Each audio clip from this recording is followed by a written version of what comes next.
So here you are on this special diet. What about travel? Are you able to travel with an AIP situation? And what do you Yeah, recommend? so when somebody is doing the elimination phase, I realize I haven't even really defined AIP that well, so I'm going to do that right now. So the autoimmune protocol is a elimination and reintroduction protocol, and it's not a diet that someone does for a indeterminate amount of time or forever.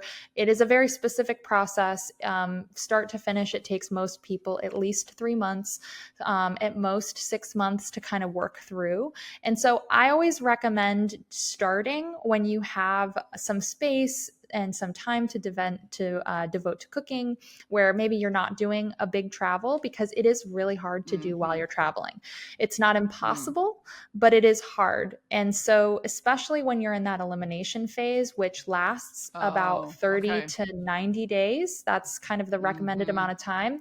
I like to recommend that people are kind of home based, they have time to cook. They're really focused on it. They're not like getting married or going on a big vacation. They're not doing something that's Right. going to kind of disrupt their system.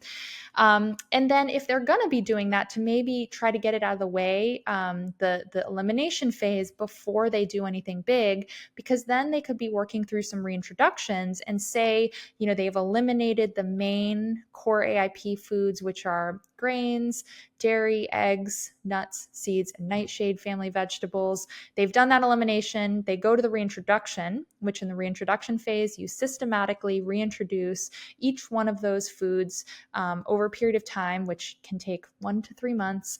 And then you see how you feel. And of course, there are different categories, like we talked about the nightshades. Some person might tolerate potatoes. Another one might not tolerate potatoes, but then do okay with like tomatoes. So there's a lot of like, well, let's see if this works. Okay, moving on to the next thing. And that lasts for a Okay. very long time. You might strategically schedule some things that are going to make it really a lot easier to travel. So rice is one that really helps. Eggs is another that really helps.